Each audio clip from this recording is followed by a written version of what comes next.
There was a time when anyone would tremble upon hearing the name John D. Rockefeller. Not only was he the world's first billionaire, he's one of the richest people in human history, with a fortune equivalent to over $400 billion today. His empire, Standard Oil, became the most dominant monopoly in the world by brutally crushing competitors, taking control of multiple industries and treating business as if it was war.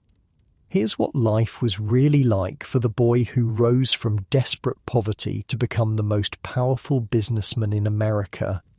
If you use these to fall asleep, hit subscribe so you don't miss any. Comment where you're at and the time too. Kind of fun seeing all the different places. Someone from Iceland commented once and I had to Google what time zone that even is. We're heading to the 1800s in a minute. First, though, get comfortable.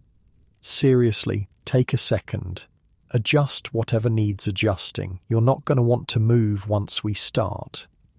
It's pre-dawn in upstate New York, 1845. The bitter cold seeps through the cracks in the wooden walls of the farmhouse. You're stirring awake on your corn husk mattress, the scratchy wool blanket barely keeping the chill at bay. Your body knows it's time to get up. Farm work waits for no one, not even a 6-year-old kid.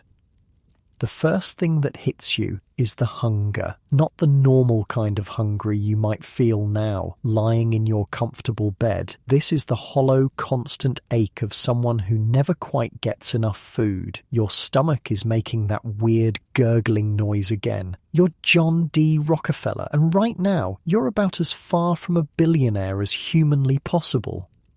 The floor is ice cold against your bare feet as you climb out of bed. No central heating here, just a faint glow from the kitchen hearth that barely touches the corners of the house. Your breath comes out in visible puffs. A rooster crows outside, and you hear your mother already moving around, probably saying her morning prayers. The Rockefellers are strict Baptists. God comes before breakfast, always. John, time to fetch water. Your mother's voice calls from the kitchen. She sounds tired. She's always tired. This isn't like your warm bathroom with running water and indoor plumbing. No, you're about to grab a wooden bucket and walk to the well, break the ice on top and haul that water back to the house. Your arms will ache halfway there. Your fingers will go numb. But if you don't do it, nobody drinks or washes today. This was daily life for the richest man in American history. Weird to think about, right? I spent way too long researching 19th century rural hygiene habits for this, like concerningly long. And let me tell you, the Rockefeller family wasn't exactly living the high life. Their farmhouse was barely holding together. The clothes they wore were patched and repatched, and everybody was hungry pretty much all the time. But here's where it gets interesting. While you're hauling that water back to the house, your mind is already working. Even at 6 years old, you're thinking about money differently than other kids, like when you found that turkey nest in the woods last week. Remember that? You followed a wild turkey through the trees, watched where it went, and discovered its eggs. Most kids would have just taken the eggs for breakfast, but not you. You carefully gathered them up and brought them home to hatch. Why? Because a few turkeys could be sold for more than a bunch of eggs. You're already thinking about investments, about delayed gratification, about growing wealth. At 6, John, did you collect those eggs like I asked? Your mother's looking at you, dark circles under her eyes. Yes, Mom. And I've been thinking, you say, your voice small but determined. If we let some hatch, we could raise more turkeys and sell them at market for more money. She gives you a tired smile. Always with the schemes, aren't you? The turkey thing isn't just a cute story I made up, by the way. It actually happened. Little John Rockefeller was hustling poultry before most kids learned to tie their shoes, and he sold those turkeys for a tidy profit, then immediately started thinking about how to grow that little bit of money. So, what made John different? Why was this kid destined to become absurdly, disgustingly rich when his neighbours were all stuck in the same poverty? Part of it was his father, but not in the way you might think. Where's father, you ask, already knowing the answer. Your mother's face tightens. Business, she says simply. He'll be back when he can. The adults call your father Devil Bill behind his back, and it's not just because of his charm. William Avery Rockefeller is what people in the 1840s politely called a scoundrel, what they less politely called a complete waste of skin.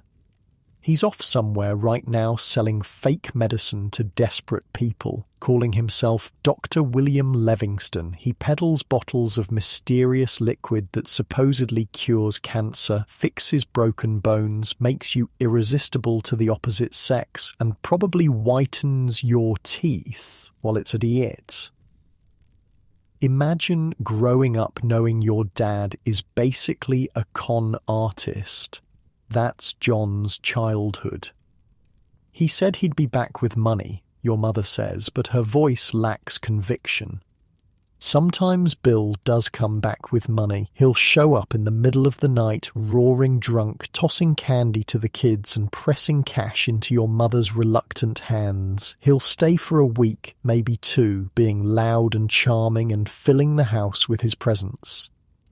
Then he'll vanish again. Sometimes for months. Your stomach rumbles as you chew on a piece of dry bread for breakfast. Your father's been gone for 6 weeks now. The money he left behind ran out 3 weeks ago. I'm going to check the turkey eggs, you announce, and your mother nods. Outside, in the rickety coop you built yourself, 3 turkey eggs are starting to crack. You watch, fascinated, as tiny beaks poke through. This is literally your investment hatching in front of you. Your mind races with calculations, how much you can sell them for, how many more you could breed, how long it would take to double your money. You're 6 years old, standing in the freezing cold, watching turkey eggs hatch and thinking about compound interest. That's not normal, dude. The weirdest part? While Bill is off being the worst, John develops an almost obsessive honesty, like the moral pendulum swung completely in the opposite direction. His mother drilled religious values into him and he took to them with scary intensity. Waste not, want not, she'd say, scraping every last molecule of food from her plate. A penny saved is a penny earned, as she carefully recorded every single expense in her little book. These weren't just cute sayings to John, they were survival. They were the difference between eating and going hungry. But then something happens that changes everything. You're 10 years old now. It's 1849 and the entire town is whispering. Your father has been accused of something bad, something involving a young woman. The details are kept from the children, but you see your mother crying when she thinks no one is looking. Within days, you're packing your meagre belongings. The family has to leave town. The disgrace is too much. Where are we going? You ask your mother. Moravia, she says. We're starting over. Starting over becomes a pattern. The Rockefellers move from town to town, always one step ahead of Bill's reputation, and with each move, more responsibility falls on young John's shoulders. By 12, he's basically running the family finances. By 14, he's making loans to neighbours, and say, with interest, of course. I interviewed a historian about this, and she told me something fascinating. John's account books from when he was a teenager still exist. This kid was meticulously tracking every penny that came in and went out. He'd loan a neighbour 50 cents and note the 7% interest due in a month. He was a human calculator before calculators existed. Finally, the family settles in Cleveland, Ohio. It's 1855, and you're 16 years old. Your father's visits have become even rarer. He has another family now, a whole secret second wife and life that your mother doesn't know about. She never will. I need to find work, you tell your mother one evening. Real work. You've been helping on the farm, selling turkeys, doing odd jobs for years, but college isn't an option. There are 5 kids in the family now, and someone has to put food on the table. That someone is you. What kind of work, John? She asks. You straighten your carefully mended jacket. I'm going to work for a merchant or a bank, somewhere I can learn about business. The next morning, you make a list of every substantial business in Cleveland. You put on your one good shirt, slick down your hair, and set out with absolute determination. Your first stop is the railroad office. You walk in, back straight, voice steady despite your youth. I'd like to apply for a position as a bookkeeper, you tell the man at the desk. He looks up, sees a skinny 16-year-old and literally laughs in your face. Son, you're not even old enough to shave. Come back in 5 years. This happens at the next place too, and the next, and the next. You're how old? The bank manager asks incredulously. 16, sir, but I'm good with numbers. Very good. He's already shaking his head. Come back when you're a man. 6 weeks, 6 long weeks of rejection. Every morning you get up, put on that same shirt and try again. Most people would have given up after the first 10 rejections. You're on number 30-something and still going. Then, on September 26th, 1855, you walk into Hewitt and Tuttle, a small produce commission firm. They need a bookkeeper. You show them your handwriting, which is impeccable. You demonstrate your quick mental math. Can you start today? The owner asks. You blink, surprised. Yes, sir. Right now, sir. Good. Get to work. He doesn't mention salary. For the rest of his life, John Rockefeller celebrated September 26th as Job Day. Not his birthday, not Christmas. This day, the day he got his foot in the door of the business world. He considered it the most important day of his life. The work is grueling. You're at the office from 7 in the morning until often 9 or 10 at night. Your eyes burn from squinting at columns of numbers. Your fingers are permanently stained with ink, but you're learning. Every transaction, every negotiation, every business practice, you're absorbing it all like a sponge.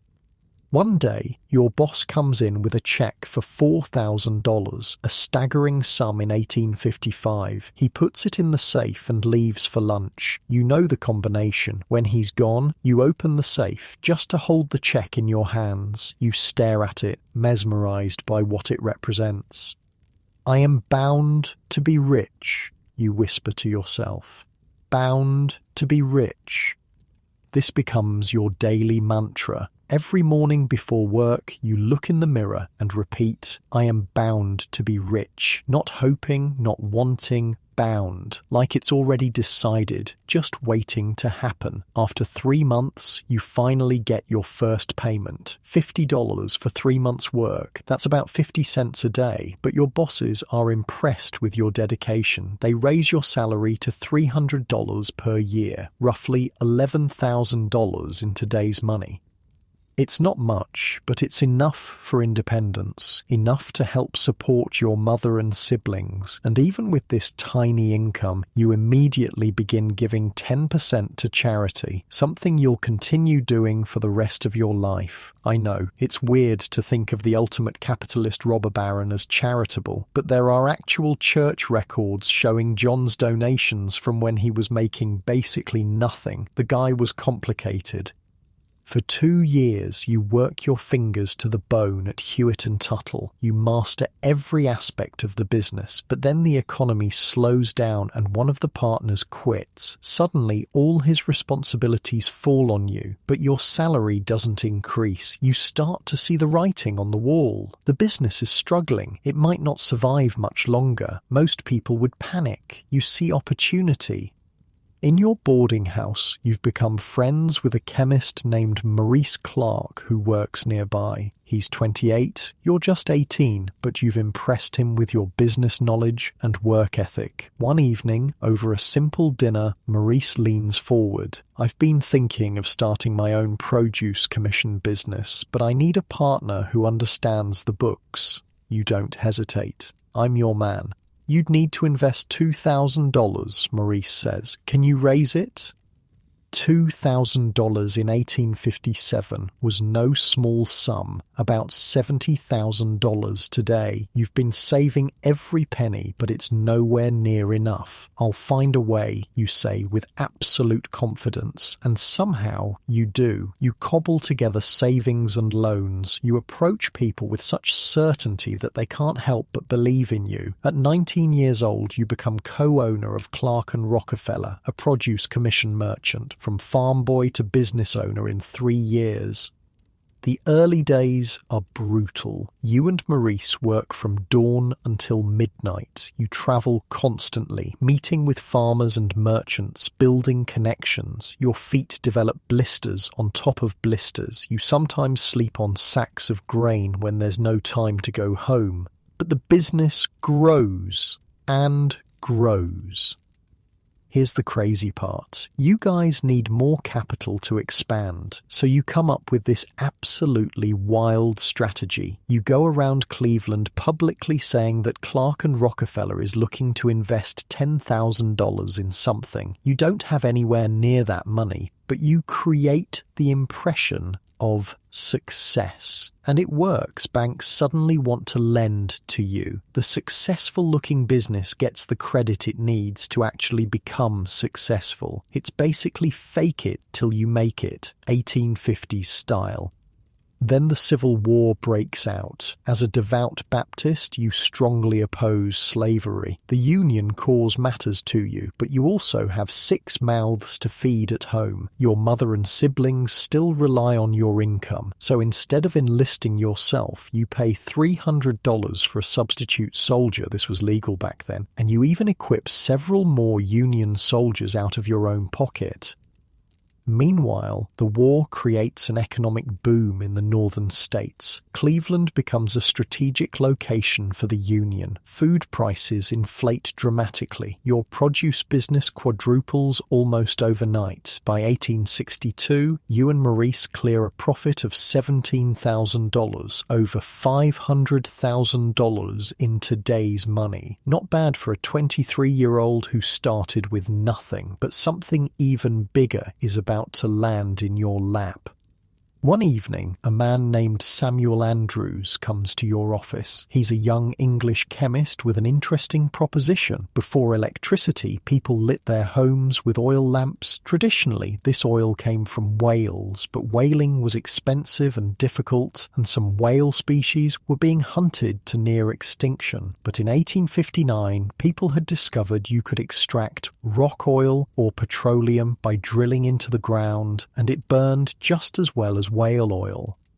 Andrews has a secret process for refining this crude oil using sulfuric acid, turning it into something called kerosene, which burns cleaner and brighter than regular oil. He needs investors to build a refinery in Cleveland, which is conveniently located just a day's ride from the Pennsylvania oil regions. You and Maurice look at each other. You've got money to spare now thanks to the war boom. Why not diversify?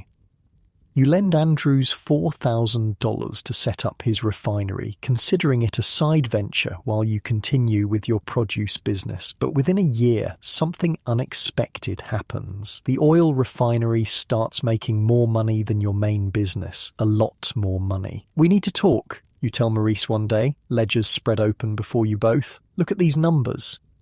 The oil business is wildly profitable, but it's also unstable and risky. The supply fluctuates dramatically. Sometimes there's so much oil that prices crash to 10 cents a barrel. Other times it seems like the oil fields are drying up and prices soar to $14. Many people think oil is just a temporary fad that will soon run out. But you see something different. You see the future. We should sell the produce business, you say. Go all in on oil. Morris stares at you like you've lost your mind. That's insane. The produce business is stable. Oil could be gone tomorrow. Oil isn't going anywhere, you say with that eerie certainty that's become your trademark. This is just the beginning. The argument goes back and forth for weeks. Finally, Maurice agrees to switch to oil, but he's nervous. The volatility of the market keeps him up at night. And then, in 1865, after a particularly rough patch in the oil business, Maurice reaches his breaking point. "I want out," he tells you. "Buy my share." The price he names is $72,500, about $135 million in today's money. It's a fortune, and to buy him out, you'll need to go into significant debt. Everyone thinks you're crazy to take on this risk. The oil business is too unpredictable, too dangerous. You could lose everything.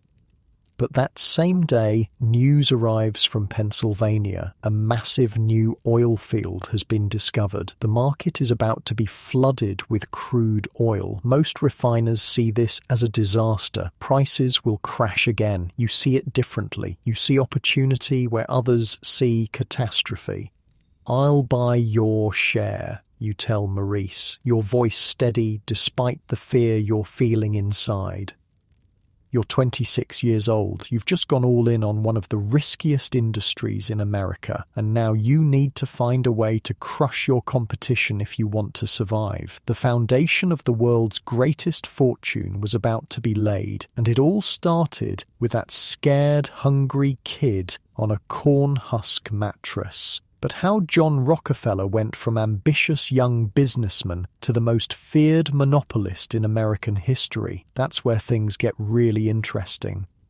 The morning sun filters through the window of your small Cleveland office. It's 1867, and you're staring at your ledger books with intense concentration. You've renamed the company Standard Oil, and you're plotting domination while most of your competitors are just trying to survive. This is what's wild about John Rockefeller. While everyone else saw the oil business as chaotic and unpredictable, he saw patterns, opportunity. He had this freakish ability to look at the same market everyone else was looking at and see something completely different. You push back from your desk and walk to the large map on your wall. Small red pins mark every competing refinery in Cleveland. Blue pins show the railroad routes. Green pins indicate your growing network of buyers and suppliers. To you, this isn't just a map. It's a battlefield. "Mr. Rockefeller," your clerk knocks softly. "Mr. Flagler is here to see you." And this is where the story takes a turn. Henry Flagler enters your office, and you immediately stand to greet him. He's about 10 years older than you, impeccably dressed, and radiates confidence. But there's something else about him, a certain ruthlessness in his eyes that matches your own. "John," he says with a fancy handshake, "I've been looking at your operation. Impressive for a young man." "Thank you," you reply, gesturing for him to sit. "But I have plans for much more." What most people don't realize is that Rockefeller didn't build his empire alone. Henry Flagler was just as important to the creation of Standard Oil as John was. The two men were eerily similar: religious, disciplined, detail-oriented, but Flagler had one quality that would change everything. He approached business like it was war. "The problem with this industry," Flagler says, leaning forward in his chair, "is that there are too many players, too much competition. It drives prices down, makes the whole business unstable." You nod. "Exactly my thinking." "So what's the solution?" Flagler asks, though his smile suggests he already knows your answer. "Consolidation," you say without hesitation. One company, large enough to control the market, stable prices, predictable supplies. Flagler's smile widens. "And who do you think should be that company?" You don't blink. "Standard Oil." Look, I've read through a ton of business histories, and this partnership between Rockefeller and Flagler was genuinely terrifying for their competitors. These guys weren't just trying to build a successful business, they were systematically planning to eliminate everyone else in the industry. So it's early 1868, and you're sitting in your office with Flagler mapping out a strategy that would make Machiavelli blush. "The railroads are our key," Flagler says, tracing a finger along the rail lines on your map. "They're desperate for consistent business." And this is where things get crafty. At the time, oil was transported by train, and three major railroad companies dominated the routes: the New York Central, the Erie, and the Pennsylvania Railroad. Flagler explains his idea. What if we guarantee them a certain volume of shipments? In exchange, they give us a special rate, a secret rate. Your eyes narrow. How much lower than the official rate? Flagler grins. Half, maybe less. Okay, so let me explain what's happening here, because it's kind of brilliant and kind of evil. Rockefeller and Flagler are about to negotiate what were called railroad rebates. Basically, they'd pay the official shipping rate that everyone else paid, but then the railroad would secretly give them back a portion of that money, like a discount no one else knew about. So their plan was pretty simple but devastating. 1. Get secret shipping discounts from the railroads. 2. Undercut all competitors on price, since their costs are lower. 3. When competitors go bankrupt, buy their refineries for pennies on the dollar. 4. Repeat until you control everything. Within months, you've negotiated deals with both the New York Central and the Erie railroads. In exchange for guaranteed daily shipments, Standard Oil gets a 75% discount on the official rates. Your competitors are paying $2.40 per barrel shipped. You're paying around 60 cents. Of course, these deals are kept strictly secret. If your competitors knew, they'd demand the same rates or complain to the government. The actual meeting with the railroad executives was something straight out of a movie. Picture this: a private room in Cleveland's most exclusive hotel, cigar smoke hanging thick in the air, 4 men, you, Flagler, and 2 railroad executives huddled around a small table speaking in hushed tones. Gentlemen, you say, your voice soft but commanding, Standard Oil can guarantee you 60 carloads of refined oil every day without fail. The railroad men exchange glances. That kind of consistent volume is unprecedented. In exchange, Flagler continues, we require special consideration on rates. One of the railroad men shifts uncomfortably. What you're suggesting isn't conventional. You lean forward, your eyes intense. Neither is what we're offering. Stability, predictability in an unpredictable market. They agree. Of course they agree. And just like that, you've tilted the playing field in your favor. With your shipping costs now dramatically lower than everyone else's, you can sell your kerosene for less than your competitors and still make a higher profit margin. It's only a matter of time before they start to crumble, but you're just getting started. While all this business maneuvering is happening, you've also settled into domestic life. In 1864, you married Laura Celestia Spellman, a woman who shared your Baptist faith and disciplined nature. By 1868, you have 2 children, with more to come. Despite your growing wealth, you live modestly. Your house in Cleveland is comfortable but not ostentatious. You don't drink, smoke, or gamble. Your main indulgences are your church donations and the simple pleasure of playing with your children in the evenings. Shouldn't we get a bigger house? Laura asks one evening as you're reviewing your account books at the dining table. You could certainly afford it.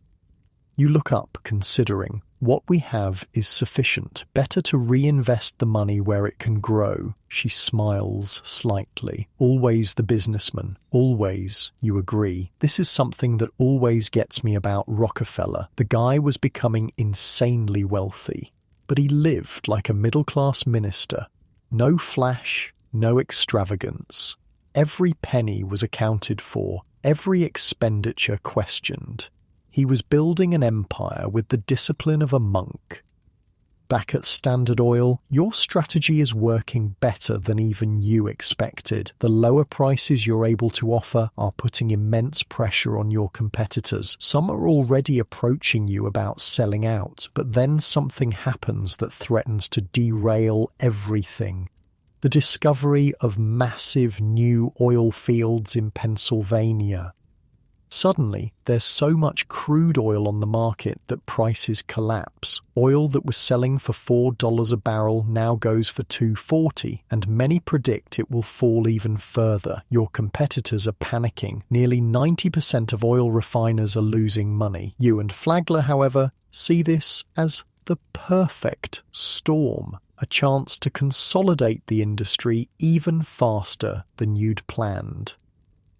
Most of these refineries are operating at a loss, Flagler points out, reviewing the industry reports. They're desperate, which makes them cheap to acquire, you finish his thought. One evening, in late 1871, you're working late at your office. The lamp casts long shadows. As you methodically update your ledger, there's a knock at the door. It's Tom Scott, president of the Pennsylvania Railroad, the one major railroad you don't have a deal with. Mr. Rockefeller, he says, removing his hat, I believe we have mutual interests to discuss. Scott proposes something even more ambitious than your previous railroad deals, a secret alliance between the largest railroads and a select group of the largest refiners, with Standard Oil at the center. They call it the South Improvement Company, or SIC. Under this arrangement, Standard Oil would not only get a 50% rebate on transportation costs, but would also receive a payment, called a drawback, on the shipments of any competitors who weren't part of the alliance. Let that sink in for a second. Your competitors would be paying full price to ship their oil, and then the railroad would give you a portion of that money. It's like if Burger King had to pay McDonald's a fee every time they sold a Whopper. You're even promised detailed information about your competitors' shipments, how much they're shipping, where it's going, who they're selling to. This is no longer just business. This is warfare. The South Improvement Company deal would effectively give you a stranglehold on the entire industry. Anyone outside the alliance would be squeezed to death by the higher shipping rates and the invisible tax they were paying to you. It solves our problems at a stroke, Flagler says excitedly after Scott leaves. The entire industry stabilized under our control. You nod slowly. It's perfect. Too perfect, perhaps. Your caution was justified. By early 1872, rumors of the alliance begin to spread. When people read in the newspapers that shipping rates for the three most important railroads had doubled overnight, they knew exactly who to blame. The backlash is immediate and fierce. Thousands take to the streets in protest. Oil producers in the Pennsylvania oil regions organize a boycott of any refinery suspected of being part of the South Improvement Company. Without a supply of crude oil, your refineries are useless. After just 2 months, the South Improvement Company is disbanded, a public relations disaster.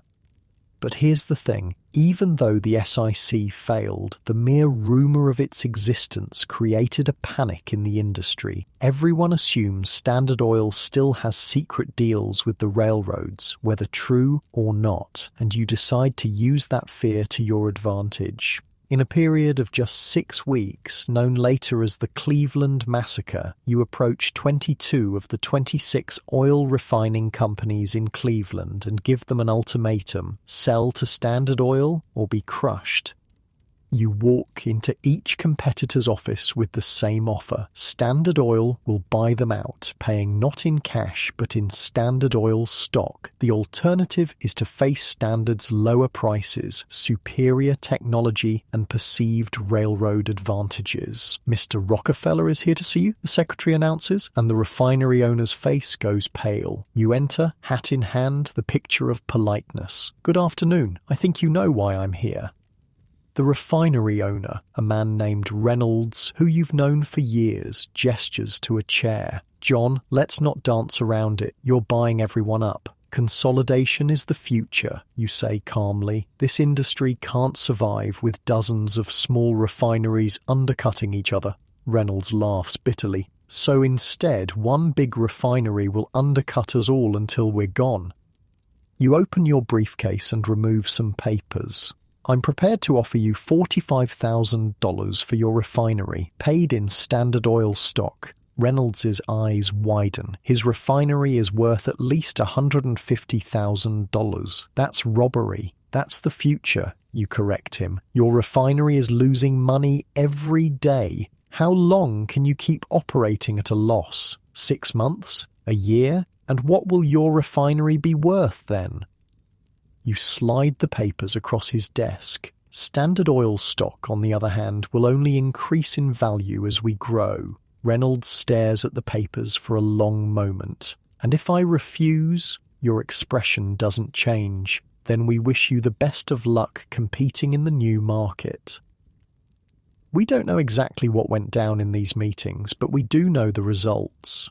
Within those 6 weeks, 22 out of the 26 refineries in Cleveland sold to Standard Oil, most for a fraction of their actual value.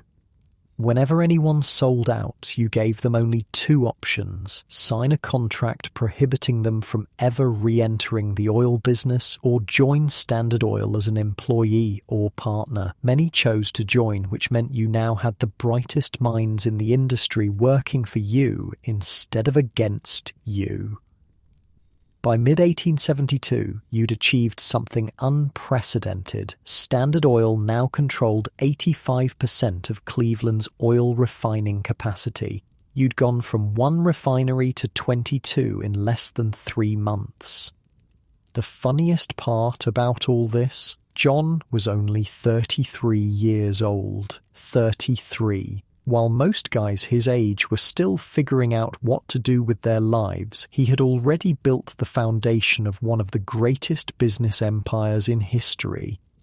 But just as you're consolidating your Cleveland dominance, disaster strikes. On September 18, 1873, a financial panic hits Wall Street. The stock market collapses, banks fail across the country, the US economy plunges into a depression that will last 6 years. For the first time, oil prices drop not because of oversupply, but because of collapsing demand. Standard Oil has to temporarily shut down all but 2 of its Cleveland refineries.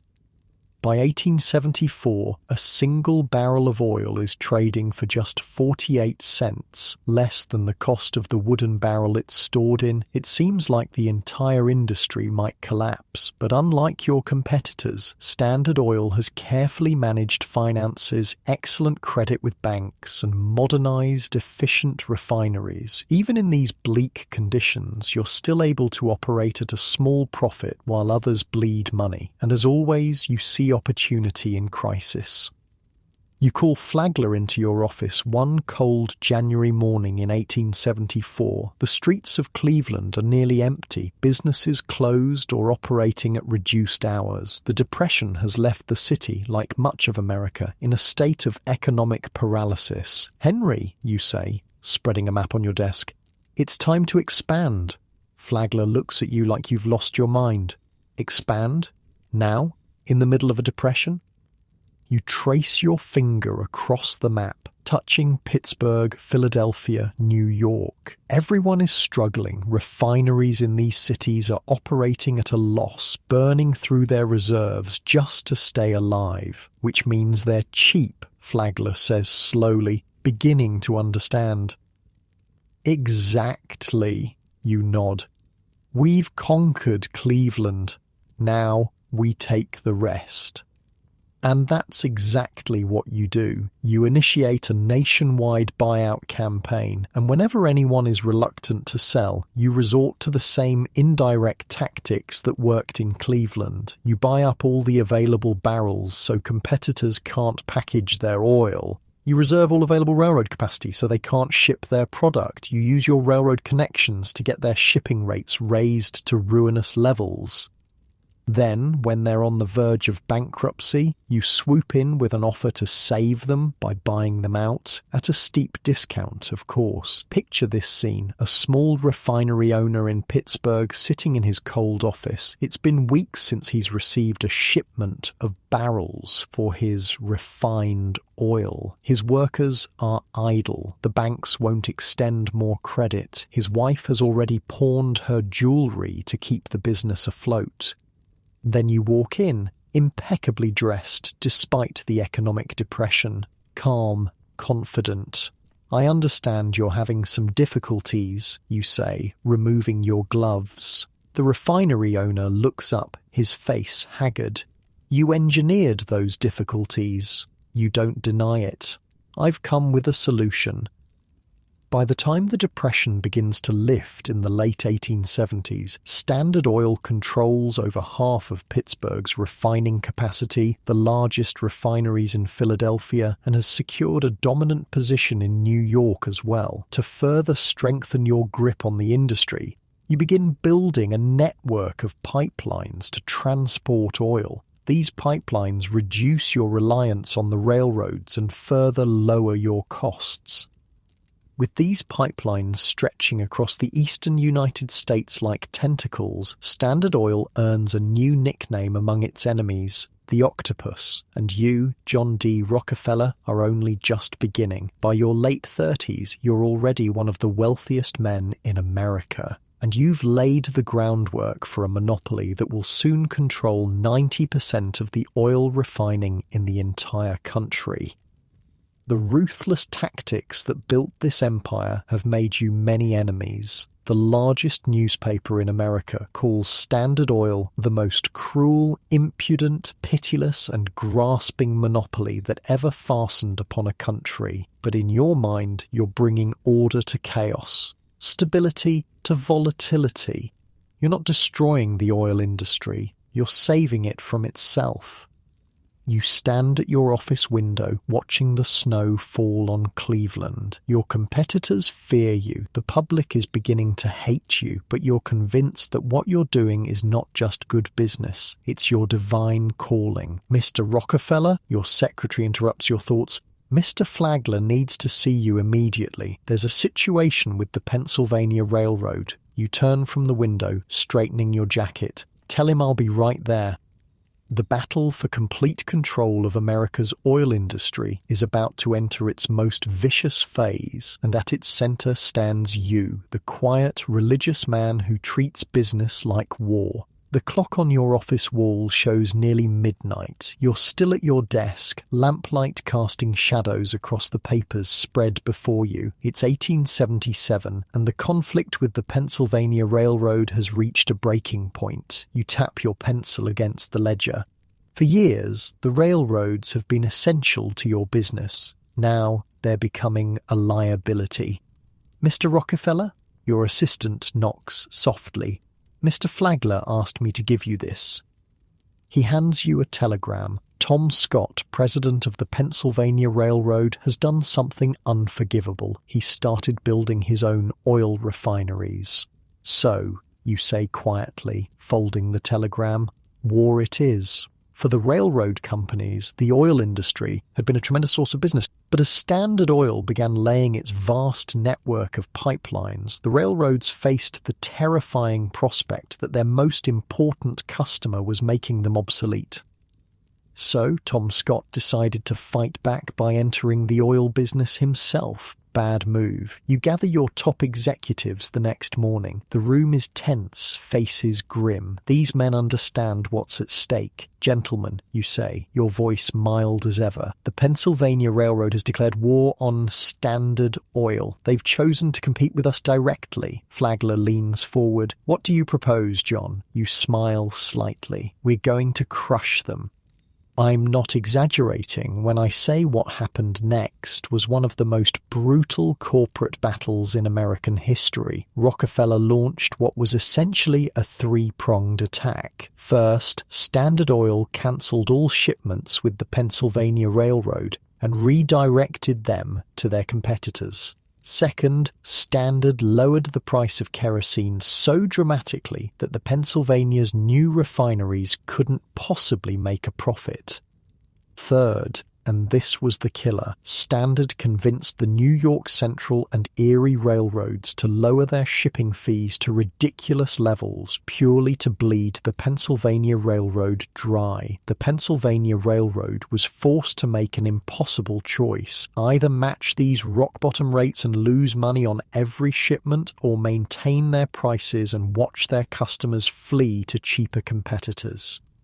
Tom Scott was trapped, and he knew it. He was literally paying refineries to use his railroad just to maintain some semblance of market share. But the consequences of this corporate war spread far beyond just Standard Oil and the Pennsylvania Railroad. The B&O Railroad, another major line, also had to slash their rates and lay off workers to compete. And here's where things get really dark. In July 1877, with wages cut by 20% and workers being laid off by the hundreds, railroad employees across the country went on strike. It turned violent almost immediately. Have you seen the papers? Flagler bursts into your office one morning, his face pale. You look up calmly. I have. The headlines scream about riots in Pittsburgh. Strikers have torched Pennsylvania Railroad property. 500 freight cars, 120 locomotives, and 27 buildings are now smoldering ruins. Dozens are dead. And while you didn't directly cause this violence, your business tactics helped set the stage for it. Flagler paces nervously. This is getting out of hand, John. Perhaps we should ease the pressure. But you see an opportunity even in this chaos. The Pennsylvania Railroad is more vulnerable than ever. Now is not the time to relent, you say. Now is the time to end this. A few days later, Tom Scott, once the titan of the railroad industry, sends a representative to your office. The Pennsylvania Railroad is ready to surrender. You orchestrate a massive deal with all the major railroads. Standard Oil will give the Pennsylvania Railroad 47% of its shipping business. The New York Central, the Erie, and the B&O will share the rest. In exchange, you demand a very large secret rebate on the Pennsylvania's rates, detailed information about competitors' shipments, and 20 cents for every barrel that passes through any of the railroads. The railroads have no choice but to agree. By 1879, Standard Oil effectively controls the entire oil industry and has tremendous influence over the railroads as well. But there's an unexpected consequence of your victory. Tom Scott, broken by his defeat, suffers a stroke shortly after the deal is signed. He dies within a year, and this creates a powerful enemy for you. Scott had been a mentor to a young Andrew Carnegie, who is now the dominant force in the American steel industry. Carnegie blames you for Scott's death and vows revenge. The King of Oil versus the King of Steel, two of the wealthiest, most powerful men in America, now locked in a bitter personal rivalry. Carnegie once reportedly said of you, "Rockefeller is the only man who makes me uncomfortable when he enters a room." You felt similarly about him. Carnegie reminds me of myself, only he lacks balance. Despite all this corporate warfare, your personal life remains remarkably stable and modest. You move your family to New York City in the late 1870s, but rather than building some grandiose mansion, you purchase a comfortable but unpretentious home. Your daily routine is almost monastic in its discipline. You wake early, spend time in prayer and Bible reading, eat a simple breakfast, and then head to your office. You don't drink, smoke, or engage in the extravagant social life that consumes many of New York's elite. Your favorite pastime is simply playing with your children in the evenings. One of your employees once remarked that you'd rather be down on all fours with your children than at the most elegant dinner in New York. This strange contrast between your ruthless business practices and your gentle family life puzzles many. But in your mind, there's no contradiction. Business is business. Family is sacred. And despite your growing notoriety, you continue to donate at least 10% of your income to religious and charitable causes, a practice you've maintained since you received your very first paycheck.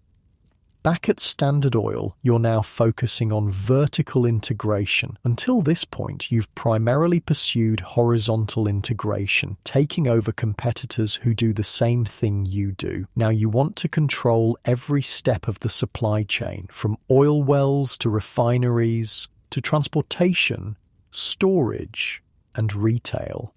This wasn't just about greed, it was about control, about building a system so perfectly integrated that nothing was left to chance.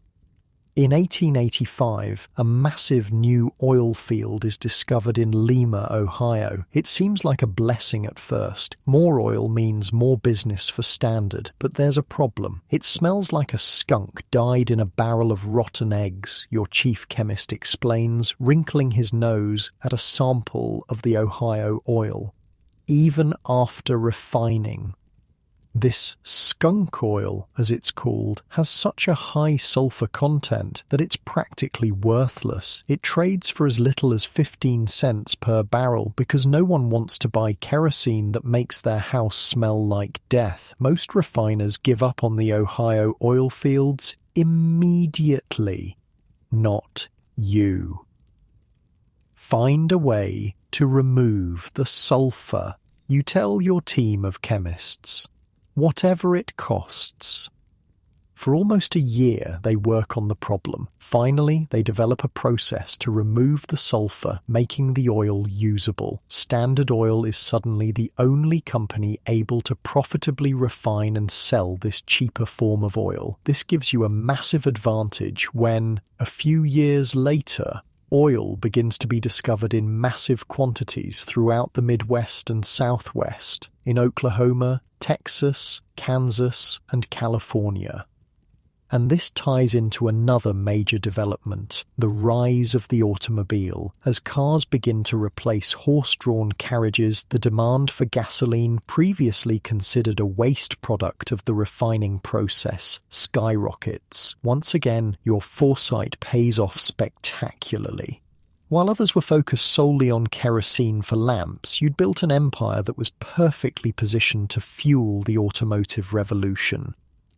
By the 1890s, Standard Oil controls approximately 90% of all oil refineries and pipelines in the United States. Your personal wealth has grown to unimaginable levels, and yet the larger Standard Oil grows, the more enemies it creates. Small businessmen crushed by your tactics. Politicians offended by your power.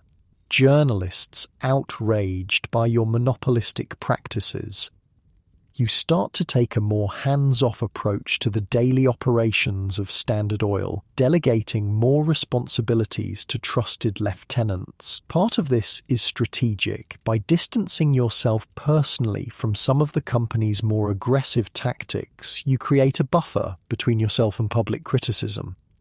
But it's also practical. The empire has grown too vast for any one person to manage directly. Standard Oil now has operations in multiple states and countries, thousands of employees, and a dizzying array of subsidiaries and associated companies. "Mr. Rockefeller seems tired today," one of your secretaries whispers to another as you pass by.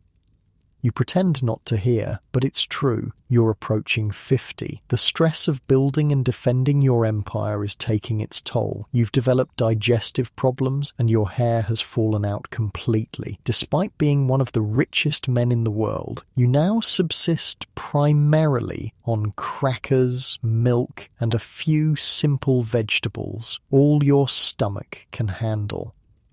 But even as your personal involvement in day-to-day operations decreases, your wealth continues to grow at an astonishing rate. With Standard Oil's near-total dominance of the oil industry and the increasing importance of oil in the American economy, money flows into your coffers in ever-increasing amounts.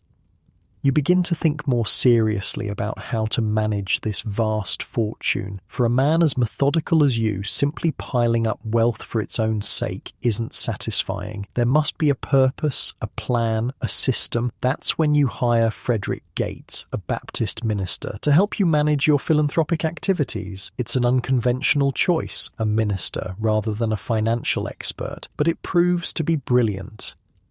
Years later, when asked who the greatest businessman you ever met was, you'll point to Frederick Gates. Gates helps you organize your charitable giving and make strategic investments that grow your non-oil wealth substantially. He also serves as a mentor to your son, John D. Rockefeller Jr., who's now finishing his education at Brown University. Together, Gates and Jr. begin to transform your haphazard personal investments into a systematic portfolio that will eventually multiply your fortune far beyond what even Standard Oil could generate. One of their most significant investments is in iron ore. On Gates' advice, you purchase vast tracts of the Mesabi Range in Minnesota, which contains some of the richest iron deposits in North America. This puts you on a collision course with Andrew Carnegie, who needs iron ore for his steel mills. The rumor spreads that you're planning to build your own steel mill to compete directly with Carnegie. It's not true, at least not yet, but the mere possibility terrifies Carnegie. Mr. Rockefeller, your secretary interrupts your thoughts one afternoon. Mr. Carnegie's representative is here to see you. The meeting that follows leads to one of the most lucrative deals in American business history. Carnegie agrees to buy a minimum of 600,000 tons of ore from your mines every year and to transport it exclusively through your railroads. In exchange, you agree never to enter the steel business, and Carnegie gets a secret rebate on the ore, ironically similar to the railroad rebates that helped you build Standard Oil. The deal is so profitable for both of you that a wall of silence descends around it. Neither of you wants competitors or the government to know just how much money you're making, but someone else has noticed the immense potential of this partnership. J.P. Morgan, the most powerful banker in America. Morgan sees an opportunity to create something even bigger than Carnegie Steel or Standard Oil. He envisions a steel monopoly that combines Carnegie's mills with your iron ore mines and several other major steel companies. One winter morning in 1901, Morgan sends a representative to meet with you. Mr. Morgan would like to discuss the purchase of your Mesabi Range holdings, the man says. You surprise him by replying, "He should speak with my son about that." Morgan is initially dismissive of having to negotiate with your 27-year-old son. He assumes Junior will be an easy mark, but when Morgan meets with Junior and bluntly asks, "What's your price?" Junior isn't intimidated. "Mr. Morgan," he says calmly, "I think there must be some mistake. I did not come here to sell. I understood you wished to buy." By insisting that Morgan name the price first, Junior gains the upper hand in the negotiations. Morgan, taken aback by the young man's composure, has to reconsider his approach. Eventually, Morgan offers $88.5 million in US steel stock for your iron ore holdings, the equivalent of over $3 billion today. You accept, and US Steel becomes the first billion-dollar corporation in American history, and you now own a substantial portion of it. While all this is happening, Standard Oil continues to grow more powerful and more profitable. The rise of the automobile has turned gasoline from a waste product into liquid gold. Your empire now spans the globe, with operations in Europe, Asia, and the Middle East. But as the 19th century gives way to the 20th, a new threat emerges. The progressive movement, led by journalists and politicians determined to break the power of monopolies, sets its sights on Standard Oil. They call men like you robber barons, industrial monarchs who've built empires through questionable means. The press portrays you as a cold, calculating villain who crushes smaller businesses without remorse. The irony is that as these attacks intensify, you're actually less and less involved in the day-to-day operations of Standard Oil. You're in your 60s now, in semi-retirement, focused more on your philanthropic activities than on business. But to the public, you are Standard Oil, and Standard Oil is increasingly seen as the enemy of the common man. One evening, you're sitting in your library reading the latest newspaper articles about yourself. They're not flattering. "Father," Junior enters the room, concern on his face. Have you seen what they're saying? You fold the newspaper calmly. I have. Doesn't it bother you? He asks. You consider the question for a moment. The public will form its judgment. If that judgment is just, I have nothing to fear. If it's unjust, you shrug. Well, I've faced worse. But privately, you're concerned. The political winds are shifting. There's talk of new antitrust legislation, of presidential candidates promising to break up monopolies like Standard Oil. And there's one journalist in particular whose work is causing you significant discomfort, Ida Tarbell. Tarbell's father was one of the independent oil refiners who went bankrupt during Standard Oil's rise to power. Now she's writing a devastating exposé of your business practices, publishing it in monthly installments that the American public devours eagerly. What makes Tarbell's work so damaging is that it's meticulously researched. She's not just slinging mud, she's revealing actual documents, testimony from former Standard Oil employees, details of secret deals and strong-arm tactics that had previously been hidden from public view. Your policy is never to respond directly to critics, so Tarbell's accusations go unchallenged. This only seems to validate them in the public's mind. As the new century dawns, you find yourself in an unusual position. You're wealthier than you've ever been, with your fortune growing daily. You control, directly or indirectly, a significant portion of the American economy, and yet your public image has never been worse. Presidents Theodore Roosevelt and William Howard Taft both make breaking up Standard Oil a key part of their political agendas. The Sherman Antitrust Act, previously seldom enforced, is now being wielded against your company. The legal battles begin, and they will stretch on for years. Standard Oil fights in court after court, winning some cases, losing others, but always facing more legal challenges. You watch these developments with growing detachment. Your son and Frederick Gates are increasingly handling both your business and philanthropic affairs. Your health is fragile. You spend more time at your estates in New York and Florida trying to recover your strength. Sir? Your butler interrupts your breakfast one morning in 1909. There's a telephone call for you. It's Mr. Gates. You pick up the receiver. Yes, Frederick?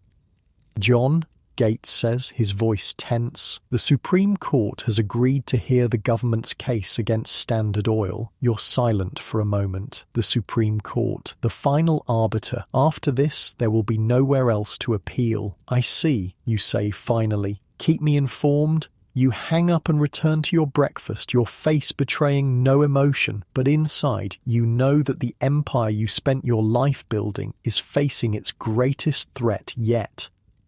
The stage is set for the most significant antitrust case in American history. The outcome will not only determine the fate of Standard Oil, but will reshape the entire American business landscape for generations to come. And all of this from the boy who once followed a turkey into the woods to steal its eggs. The morning sun streams through the windows of your mansion in Pocantico Hills, your estate north of New York City. It's 1910, and at 71 years old you've grown accustomed to a certain routine. Wake before dawn, light stretching, a simple breakfast of toast, milk, and fruit. Reading the Bible. Prayer. But today there's a tension in your body that the familiar routine can't quite dispel. Sir, your butler says, entering with the morning newspaper, I thought you might want to see this immediately. The headline screams across the front page, Supreme Court to rule on Standard Oil case tomorrow. You take the paper with a steady hand, though your heart rate picks up slightly. Tomorrow. After years of legal battles, it all comes down to tomorrow. Will you be going into the city today, sir? The butler asks. You consider for a moment. No, I think I'll play golf instead. This is not a joke. On the day before the Supreme Court decided the fate of Standard Oil, Rockefeller actually went golfing. The man had ice in his veins. As your chauffeur drives you to the golf course, you gaze out at the Hudson River. The Standard Oil case has been winding through the courts for years now. President Theodore Roosevelt, who called men like you malefactors of great wealth, made breaking up your company a personal crusade. The government's lawsuit alleges that Standard Oil has violated the Sherman Antitrust Act by monopolizing the oil industry and restraining trade. The evidence against you is substantial. Records of railroad rebates, predatory pricing, corporate espionage, and secret ownership of supposedly independent competitors. Your lawyers have fought brilliantly at every turn, but you've known for some time that the tide of public and political opinion has turned against you, against monopolies in general. At the golf course, your regular partners are waiting, wealthy men like yourself, though none quite as wealthy. "Big day tomorrow, John," one says as you approach. You smile pleasantly. Every day is a big day when the Lord grants you the health to enjoy it. They exchange glances. Your calm in the face of potential disaster is unnerving. "You're not worried?" another asks incredulously. You select a club, considering. Worry never solved anything. The Supreme Court will decide as it will. I've done my work. Now it's in God's hands. The funny thing is, you meant it. This wasn't just a show for your golf partners. Rockefeller had this almost eerie acceptance of things beyond his control. He'd spent decades building Standard Oil with meticulous planning and ruthless execution. But once something was truly out of his hands, he had this ability to just let it go. The next morning, you're having breakfast when the telephone rings. It's Frederick Gates. "John," he says, his voice tight with tension, "the court has ruled." You set down your spoon carefully. "Go on." "They've ordered Standard Oil to be dissolved, broken into separate companies within 6 months. There's a long pause. Gates is clearly waiting for an explosion of anger, despair, something, but the seconds tick by in silence. "John, are you there?" "Yes," you say calmly. "Thank you for letting me know." You hang up the phone and return to your breakfast.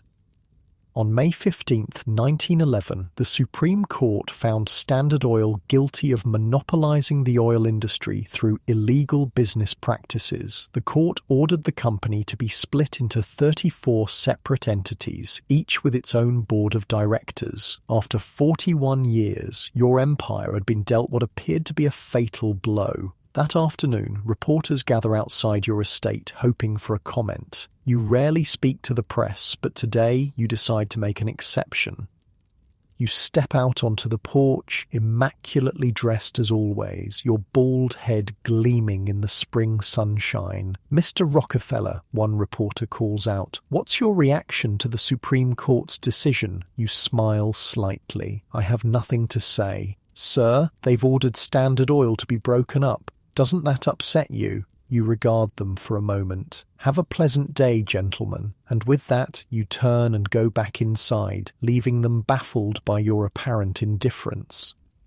The truth is more complicated. The Supreme Court's decision is certainly not what you wanted. The company you built from nothing, the enterprise you crafted with such care and protected so fiercely, is to be dismantled. But there's an irony here that few people understand yet. By forcing Standard Oil to break up into dozens of smaller companies, the government may have actually done you a massive financial favor. See, the thing about monopolies is they're often undervalued by the market because they're seen as risky, precisely due to potential antitrust action. Their stock prices don't always reflect their true worth, but when you break a monopoly into smaller, more focused companies, those new entities can sometimes be valued much higher collectively than the original monopoly was. You still own about a quarter of Standard Oil's stock. When the company splits into 34 different companies, you'll get your proportional share in each of them. And once those companies are open to public trading without the shadow of monopoly accusations hanging over them, well, the market might have some surprises in store. 3 months after the Supreme Court's decision, you're sitting in your library with Frederick Gates and Jr. reviewing the latest financial reports. "This can't be right," Junior says, frowning at the papers. Gates smiles slightly. "I've checked the figures 3 times. They're accurate." You lean back in your chair, a hint of amusement in your eyes. "So breaking up Standard Oil has made us richer, significantly richer," Gates confirms. "The combined value of your holdings in the successor companies has almost tripled since the breakup was announced." The stock market had reacted to the breakup by driving up the value of the newly independent companies. Investors were excited about the potential of these focused, efficient businesses freed from the legal troubles that had plagued Standard Oil. The government's attempt to punish you had instead made you wealthier than ever. By the end of 1911, your net worth was approaching $900 million, the equivalent of about $25 billion today, adjusted for inflation, and it was still growing. You were closing in on becoming the world's first billionaire. The next day, you're having lunch with Junior at your city residence. He's 37 now, a serious man with a strong sense of responsibility. "Father," he says, setting down his fork, "what do you intend to do now?" You look at him questioningly. "About the money," he clarifies. "It just keeps growing, even after the breakup. Something needs to be done with it." You nod slowly. This has been on your mind as well. For years, you've been giving substantial sums to various charities and educational institutions, but your wealth is increasing faster than you can give it away through these traditional channels. "I've been thinking," you say, "about establishing a foundation, something permanent, something that will continue the work long after I'm gone." Junior's eyes light up. This is clearly an idea that resonates with him. "What sort of work, specifically?" "The root causes," you say, "not just treating symptoms of society's ills, but addressing their sources, education, medical research, public health." This is actually a pretty revolutionary idea for the time. Most wealthy people gave to charity, sure, but usually in a scattered, reactive way. Rockefeller was proposing something much more systematic and forward-looking.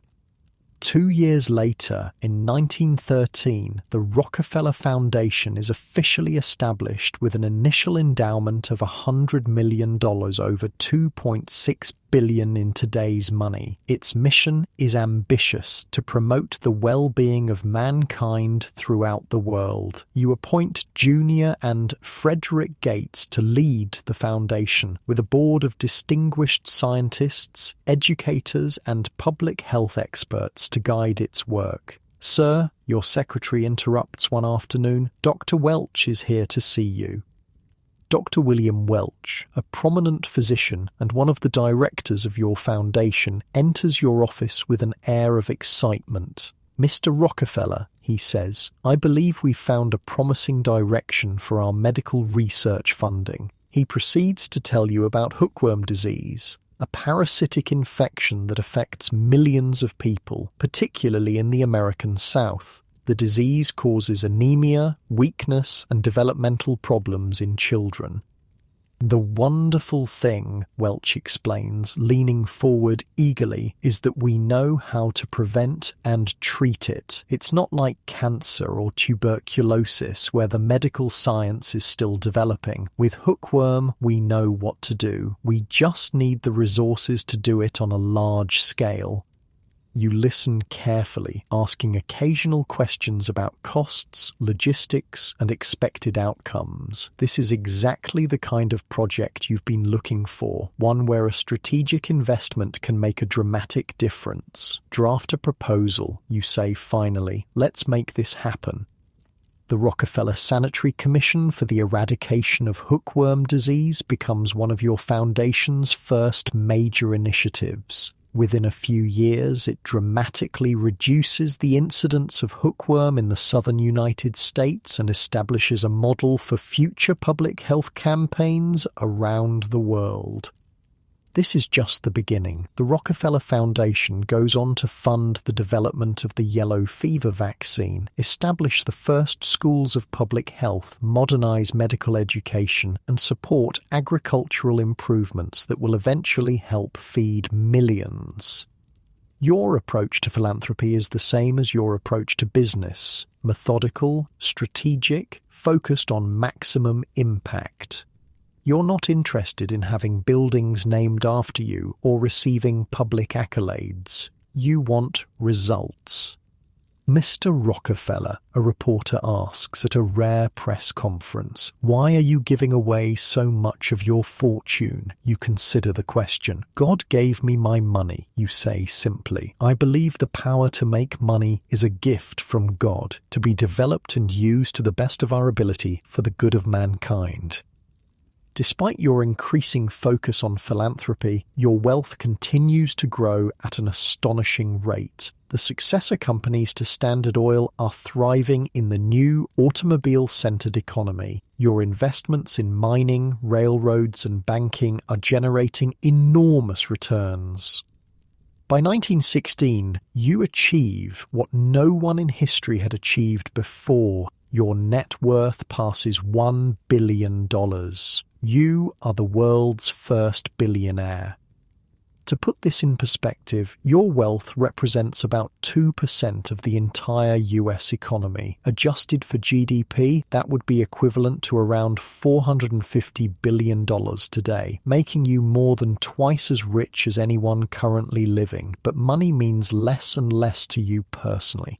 Your lifestyle remains relatively modest. You don't collect art or yachts or palatial homes around the world. Your pleasures are simple: family, golf, and watching your philanthropic work bear fruit.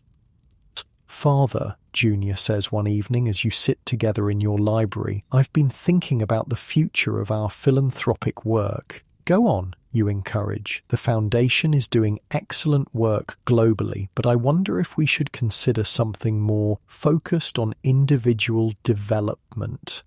Education, perhaps, but in a different way than the universities we've funded.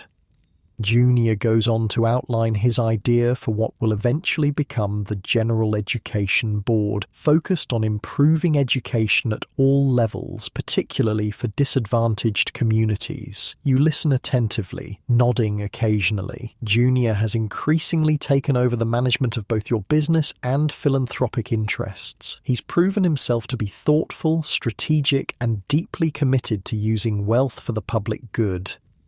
You've given this a lot of thought, you say when he finishes. He smiles slightly. I had a good teacher. Junior isn't just flattering you. Despite your reputation as a ruthless businessman, you've always been meticulous about education, both your own and others.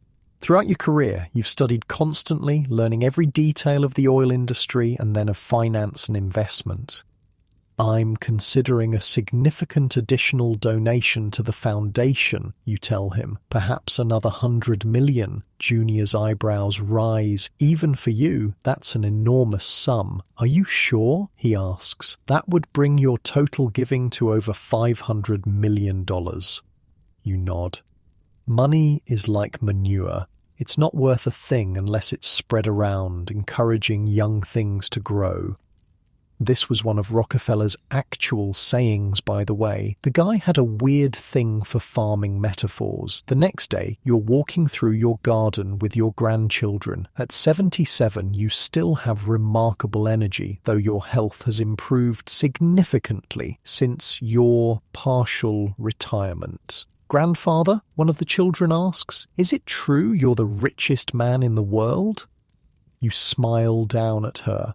I believe the richest person is the one who is content with what they have. She wrinkles her nose. That's not a real answer. You laugh, a surprisingly hearty sound from such a reserved man. No, I suppose it isn't. You kneel down, slightly stiff but determined to be at eye level with her. Yes, people say I have more money than anyone else, but that's not what matters. What matters is what you do with what you have, whether it's a little or a lot.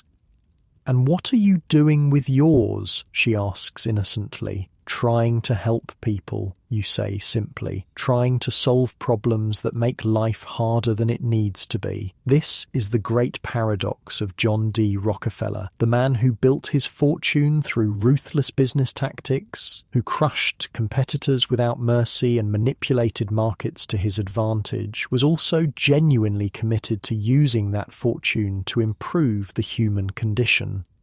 Was it guilt, religious conviction, a desire to rehabilitate his public image? Probably some combination of all these factors, along with a sincere belief that wealth carried responsibility.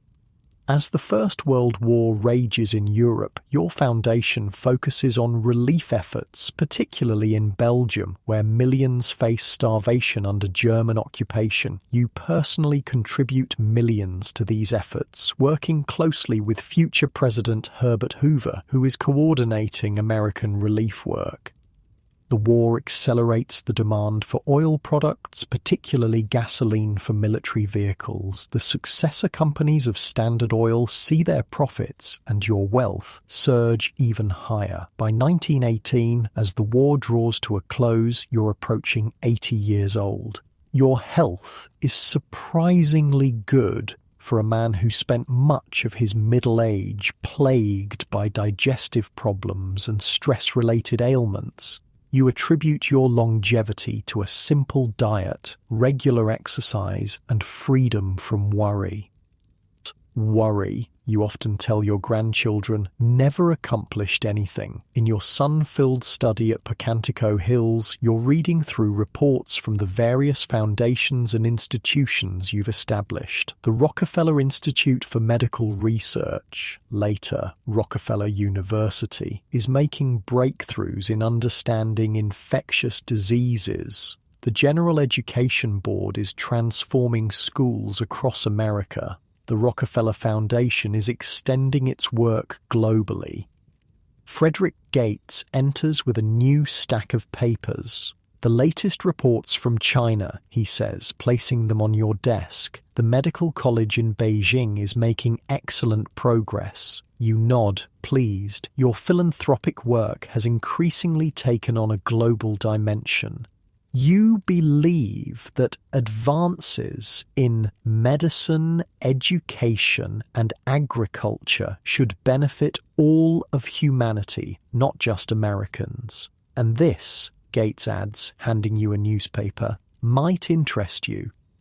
It's an editorial criticizing your charitable giving as an attempt to whitewash your reputation and distract from how your fortune was made. You scan it briefly, then set it aside without comment. Such criticisms are nothing new. Many see your philanthropy as mere image rehabilitation, the robber baron trying to buy his way into heaven. But you've long since stopped concerning yourself with public opinion. Your focus now is on ensuring that the vast wealth you accumulated will continue to serve humanity long after you're gone. Frederick, you say, looking up from the papers, I've been thinking about our work in medical research. Yes? I want to expand it significantly. There are diseases we can defeat in our lifetime if we commit the resources. Gates smiles. After decades of working together, he still marvels at your ambition. I'll have the team draft some proposals. You nod, satisfied. The empire you built may have been dismantled, but your legacy is just beginning to take shape. As the sun sets over the Hudson River, casting long shadows across your estate, you stand at the window contemplating the journey that brought you here. From the poor farm boy with a talent for numbers to the richest man in the world. From the ruthless architect of America's most powerful monopoly to one of history's greatest philanthropists. It's been a life of stark contrasts and apparent contradictions, but to you, there's always been a consistent thread, the application of method, discipline, and strategic thinking to whatever challenge was at hand, whether building a business empire or solving global health problems. The boy, who once carefully raised turkeys to sell at market, had become the man who carefully designed institutions to improve human life on a planetary scale. And the story was far from over. The morning sun spills through the windows of your Florida estate. It's 1920, and at 81 years old, you've developed a comfortable rhythm to your days. Breakfast with Laura, your wife of 56 years. A few hours reviewing reports from your foundations. Golf in the afternoon. Dinner with family when they're visiting. Simple pleasures for a man who could buy practically anything. Your hands, spotted with age but still steady, sort through the morning mail. Most of it is addressed to your office in New York, but some personal correspondence follows you to Florida. One envelope catches your eye. It's from a small Baptist church in Georgia. You open it carefully. Inside is a letter from the minister thanking you for your recent donation that saved their building from foreclosure. You smile slightly. The donation was modest by your standards, just a few $1,000s, but it meant everything to that small congregation. These quiet, personal acts of charity still give you more satisfaction than the millions you pour into your foundations. "John," Laura calls from the sunroom, "are you joining me for coffee?" You tuck the letter into your pocket and join your wife. Laura has been your constant companion since 1864. She's known you as a struggling young businessman, as the most feared industrialist in America, and now as the world's greatest philanthropist. Through it all, she's remained the same. Practical, devout, unimpressed by wealth or fame. "What has you smiling this morning?" she asks, pouring you a cup of black coffee. You show her the letter. She reads it and nods approvingly. "Sometimes I think these small gifts do more good than the big foundations," she says. "Perhaps," you reply, "but the foundations can tackle problems too large for small gifts." This was the dual nature of Rockefeller's philanthropy, the personal and the institutional. He gave away dimes and nickels to people he met on the street, a habit that earned him both affection and mockery, while simultaneously funding institutions that would transform medicine, education, and public health on a global scale. The telephone rings, interrupting your coffee. It's Frederick Gates calling from New York. "John," he says, his voice tense despite the crackling connection, "have you seen the newspapers? The market is in trouble. The post-war boom is ending. The economy is showing signs of strain. Banks are failing in several states. It's not yet the Great Depression, but the warning signs are there. We should consolidate some of our positions," you say calmly, "move more into government bonds." This is one advantage of your age and experience. You've seen financial panics before. 1873, 1893, 1907. You know that markets rise and fall. You know how to protect wealth through the cycles. Junior is worried about the impact on our foundations if there's a prolonged downturn, Gates says. "Tell Junior not to worry," you reply. "The foundations have endowments large enough to weather any storm." After you hang up, you sit for a moment, considering. Your son has essentially taken over management of your business and philanthropic affairs. He's done well, better than you expected when he was a serious, somewhat sheltered young man entering Brown University. Junior lacks your killer instinct for business, but he has something perhaps more valuable for the task he's undertaken. A genuine, almost painful sense of responsibility to use the Rockefeller fortune for the greater good. A week later, you're back in New York for a board meeting of the Rockefeller Foundation. The discussion centers on expanding your international health programs. The success of the hookworm campaign has been remarkable, Dr. Rose, one of your medical directors, explains. We've essentially eliminated the disease in the American South. Now, we want to apply the same approach globally. You listen attentively as he outlines plans to combat malaria, yellow fever, and other infectious diseases across Latin America, the Caribbean, and parts of Asia and Africa.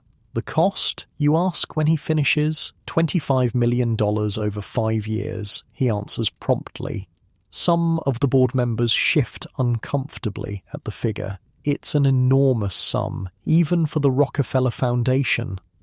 You nod thoughtfully. If the results will match those of the hookworm campaign, it's worth every penny. Junior, sitting beside you, smiles slightly. He knows you well enough to have anticipated your response. For all your reputation as a penny pincher in personal matters, you've never hesitated to invest heavily when you see potential for significant returns, whether in business or philanthropy. After the meeting, you and Junior walk slowly through Central Park. Despite your age, you still enjoy a good walk, though you tire more quickly than you once did. Father, Junior says, I've been thinking about creating a new venture, something focused on art and culture. You raise an eyebrow. Art has never been a particular interest of yours. Your taste runs to the practical, the useful. Go on, you say. I believe art and beauty are essential to human flourishing, just as health and education are, he explains. I'd like to establish a place in the city where art can be accessible to everyone, not just the wealthy. This idea will eventually become the Museum of Modern Art, founded in 1929 with significant Rockefeller support. It's one of many ways that Junior's vision for philanthropy expands beyond your own, embracing culture, conservation, and historic preservation alongside your focus on health, science, and education. If you believe in it, you say after considering his proposal, then do it. You have both the resources and the judgment. Junior looks surprised, then pleased. Even in his 50s, your approval still matters to him. Thank you, Father. Later that evening, you're at home in your study when your butler announces an unexpected visitor, Charles Evans Hughes, the newly appointed Secretary of State under President Harding and a former Supreme Court Justice. Mr. Rockefeller, Hughes says as he enters, thank you for seeing me without an appointment. You gesture for him to sit. What can I do for you, Mr. Secretary? Hughes explains that the government is concerned about American access to oil in the Middle East, where British and French companies have secured most of the concessions following the collapse of the Ottoman Empire after World War I. We believe it's in America's national interest to have a presence in the region, Hughes says carefully, and we believe Standard Oil of New Jersey might be the appropriate vehicle for that presence. You find this ironic. The government that broke up Standard Oil is now asking one of its successor companies to advance American interests abroad. I no longer control Standard of New Jersey, you remind him. I'm a shareholder, nothing more. Hughes smiles slightly. But your influence remains considerable, Mr. Rockefeller. A word from you would carry weight. You consider this. Though you've officially retired from business, you maintain connections throughout the oil industry. And despite your complicated relationship with the federal government, you're a patriot who believes in American leadership in the world. I'll make some inquiries, you say finally. No promises. Your influence does help pave the way for American oil companies to gain footholds in the Middle East, laying the groundwork for decades of US involvement in the region, for better or worse. As the 1920s progress, your public image begins to soften. The fearsome monopolist is increasingly seen as a benevolent grandfather figure. Your practice of handing out dimes to children and adults alike becomes widely known. Photographers capture you playing golf, attending church, or spending time with your grandchildren. There's strategy in this shift guided by one of America's first public relations experts, Ivy Lee, whom you hired to help rehabilitate your image. But there's also truth to it. You are genuinely devoted to your family, your faith, and your philanthropic work. In 1925, you celebrate your 86th birthday. Gifts and congratulations pour in from around the world. President Coolidge sends his regards. The King of England sends a telegram. Former employees, business associates, and beneficiaries of your foundations send letters by the thousands. All this fuss, you say to Laura as you look over the correspondence, for an old man who just happened to live a long time. She gives you a knowing look. You know very well it's not just for living a long time. You shrug, uncomfortable as always with direct praise. Most of it is the work of the foundations now, Junior's work, not mine. The foundations wouldn't exist without you, she points out. This is true, of course. By this point, your total charitable giving has exceeded 500 million, the equivalent of tens of billions in today's money. The Rockefeller Foundation alone has an endowment of over 150 million and is active on 5 continents. The stock market crash of 1929 and the ensuing Great Depression test even your immense fortune. The value of your investments drops significantly, though you're insulated from the worst effects by your conservative financial management and diversified holdings. More importantly, the crash affects the endowments of your foundations. Income from investments declines just as the need for charitable work increases dramatically. You're 90 years old when the crash occurs. Many assume you'll reduce your giving in response. Instead, you do the opposite, increasing your personal donations to help offset the reduced income from endowments. Sir, your financial advisor protests when you instruct him to liquidate certain investments to fund additional gifts. These market conditions are temporary. If you wait, your assets will recover their value. And how many will suffer while we wait, you ask? No, we'll give now when the need is greatest. During these years, your relationship with Junior deepens and evolves. The somewhat distant father-son dynamic of earlier decades gives way to a partnership and friendship. You come to rely on his judgment not just in business and philanthropy, but in personal matters as well. When Laura, your wife of 61 years, passes away in 1915, it's Junior who helps you through the grief, who ensures that her funeral is exactly as she would have wanted it, who makes sure you're not left alone in your mourning. She was very proud of you, Father. Junior tells you as you sit together after the funeral, not for the money or the success, for the good you've done with it.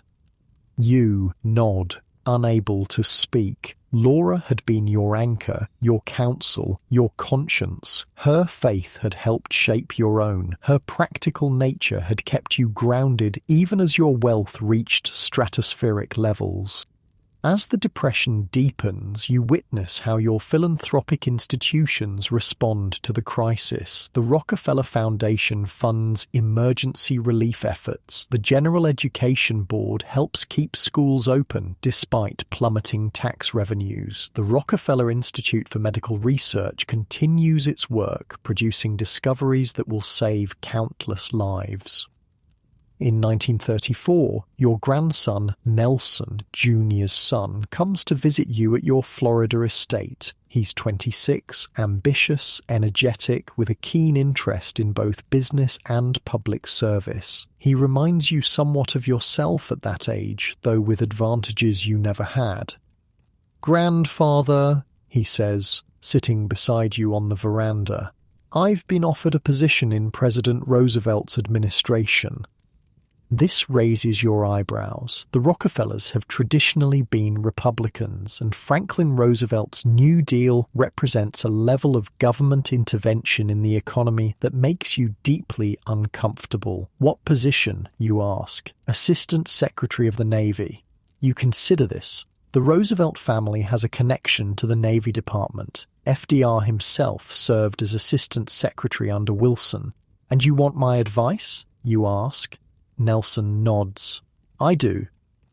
You gaze out at the Atlantic Ocean, visible in the distance. The country is in crisis. If you believe you can help, then political differences shouldn't stand in your way. Nelson takes the position, beginning a long career in public service that will eventually lead him to the governorship of New York and the vice presidency of the United States.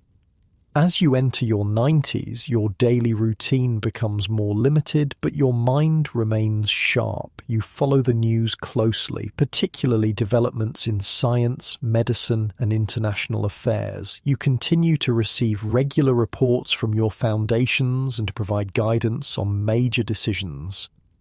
Your physical health, once so precarious, has actually improved with age and retirement from active business. The digestive problems that plagued you in middle age have largely subsided. Your doctors attribute your longevity to your disciplined lifestyle, your abstention from alcohol and tobacco, and your remarkable freedom from worry. Mr. Rockefeller, a reporter asks at a rare press conference on your 95th birthday, what do you consider your greatest achievement? You ponder the question for a moment. Is it building Standard Oil from nothing, becoming the world's first billionaire? The millions of lives saved or improved through your philanthropy? The ability to give, you say finally, to earn money for the benefit of my fellow man? The reporter looks somewhat disappointed by this answer, perhaps expecting something more specific or dramatic, but it's the truth as you see it. The wealth itself was never the goal. It was the means to an end. In 1936, as you approach your 97th birthday, you take stock of your life's work. Standard Oil, though broken up, spawned companies that continue to dominate the global oil industry: Exxon, Mobil, Chevron, and others. Your personal fortune, despite enormous charitable giving and the effects of the Depression, still amounts to hundreds of millions of dollars. Your foundations are transforming health, education, and scientific research worldwide. And yet, public opinion about you remains deeply divided. To some, you're a visionary who revolutionized industry and then turned his talents to solving humanity's most pressing problems. To others, you're the ultimate robber baron whose philanthropy can never fully atone for the ruthless business practices that built your fortune.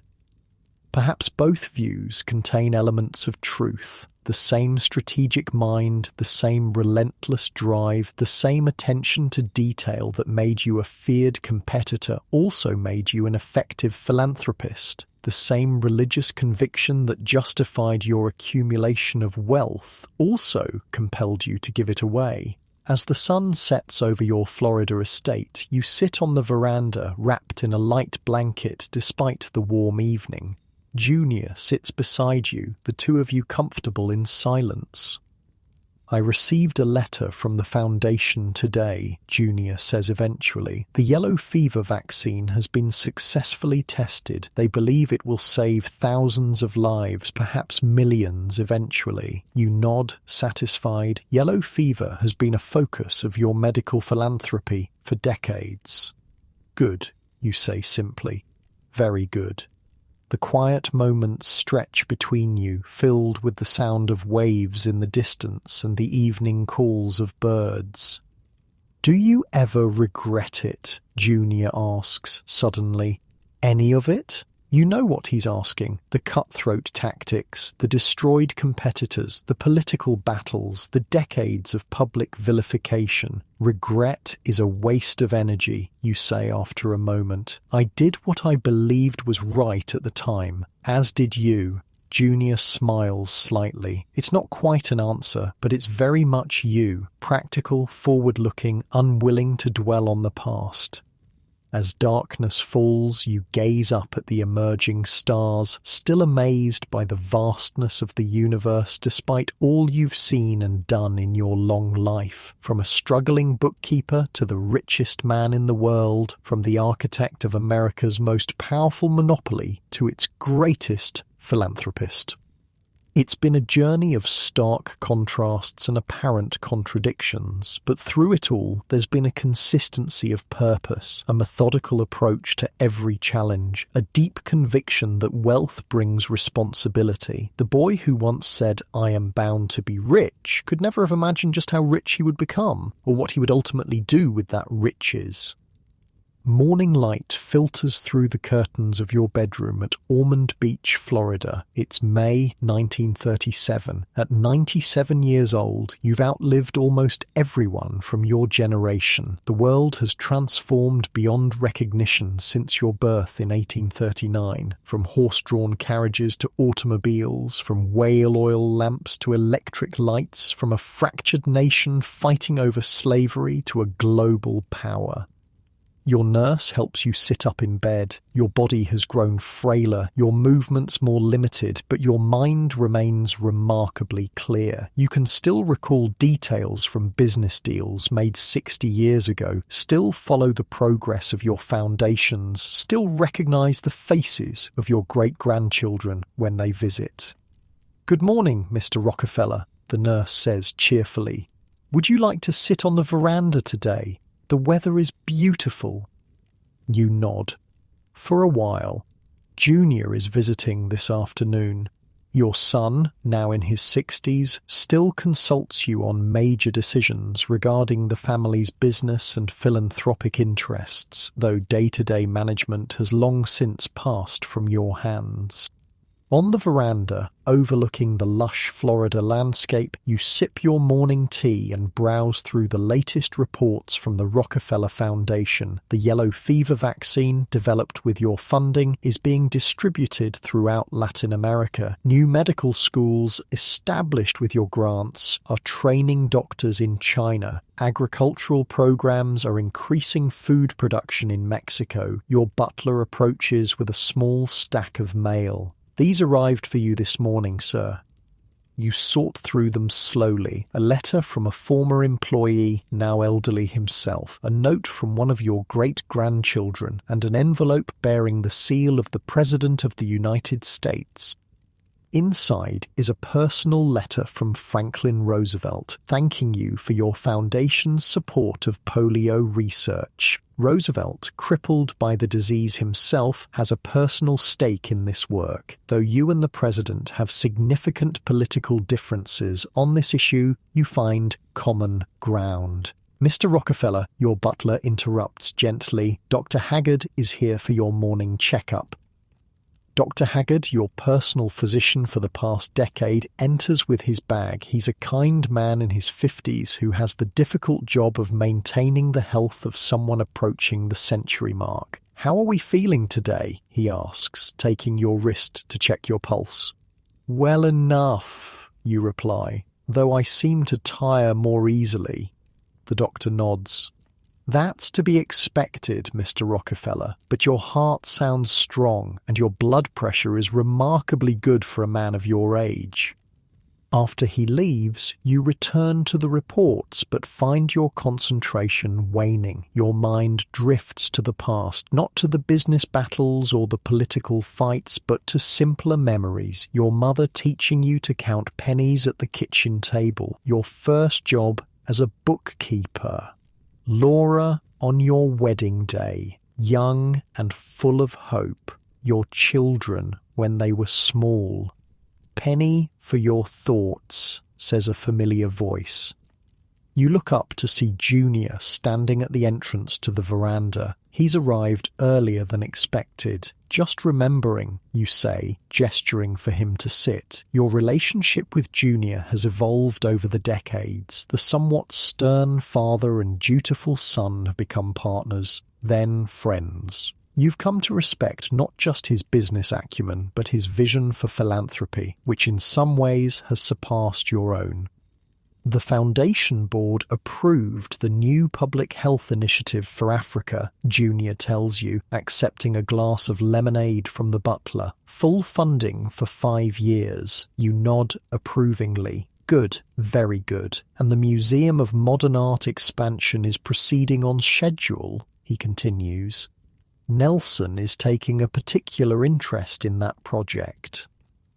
Nelson, Junior's son, and your grandson, has emerged as a force in both the business and cultural worlds. You see in him some of your own drive and ambition, though directed toward different ends. He has a good eye for art, Junior adds, though I can't say I understand all of his modern tastes. This makes you smile slightly. Art has never been your particular interest either. Your aesthetic runs to the practical, the functional, but you've come to appreciate Junior's belief that beauty and culture are as essential to human flourishing as health and education. And how is the situation with Standard of California, you ask, referring to one of the successor companies to your old empire? Junior's expression grows more serious. The antitrust concerns are valid, I'm afraid. They've grown too aggressive in their acquisitions. You sigh softly. The lessons of Standard Oil's breakup seem to fade with each generation. The drive to dominate markets, to eliminate competition, to control rather than compete. It reasserts itself despite the legal guardrails put in place. Remind them what happened to us, you say. Better to adjust course now than face dismemberment later.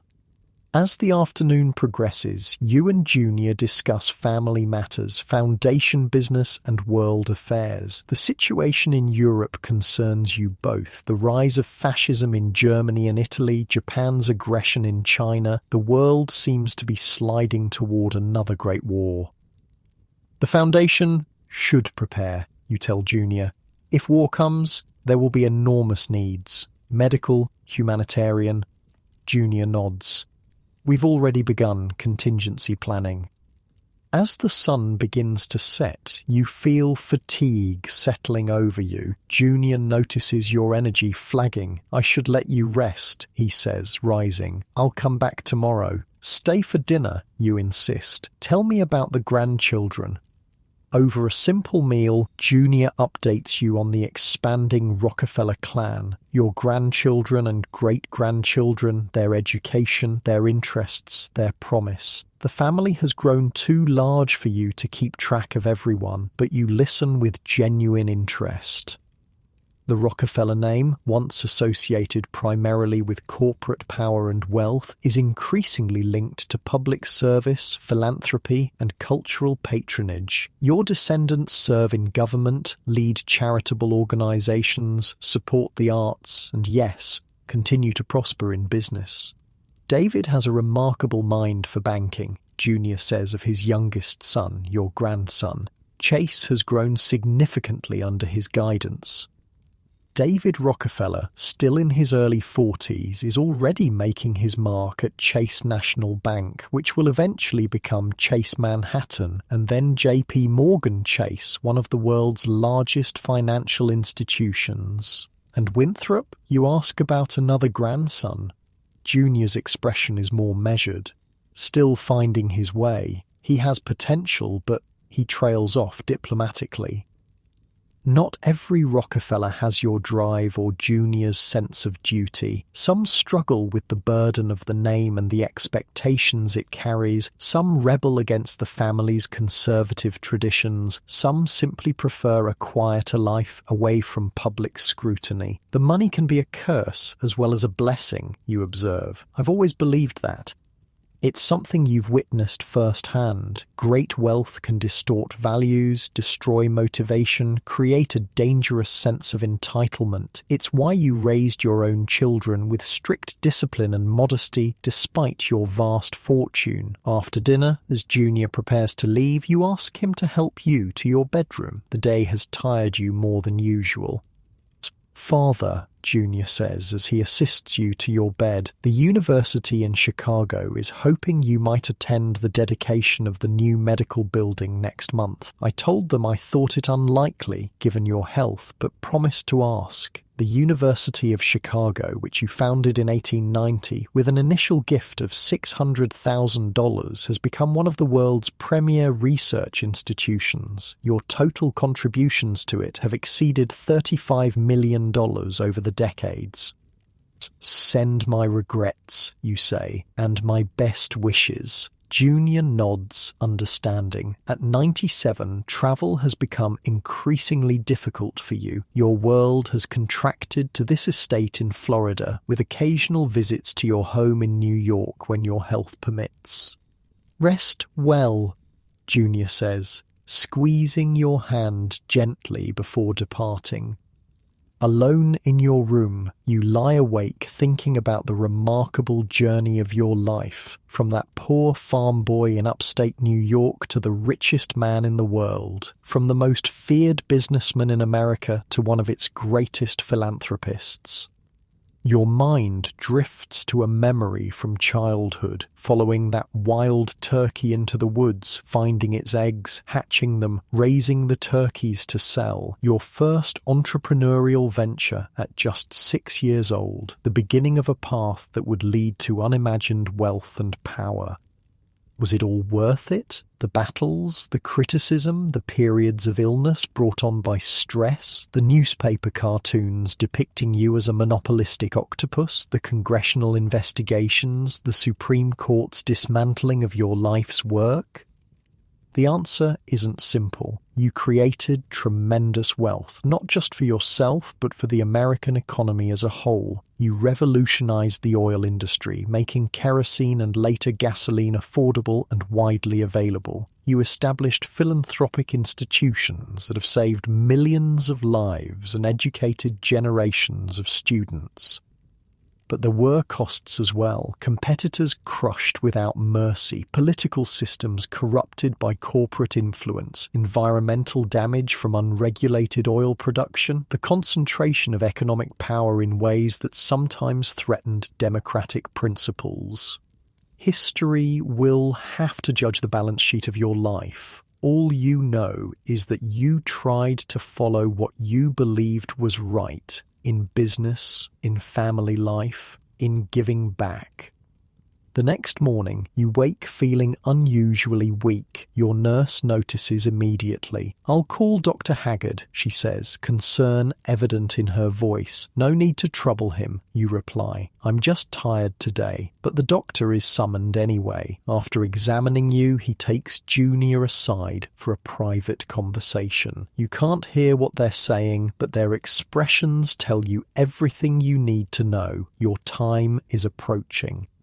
Over the next few days, family members arrive from across the country. Your surviving children, your grandchildren, even some of your great-grandchildren. They gather around your bed, sharing memories, seeking wisdom, saying goodbye without explicitly acknowledging that's what they're doing.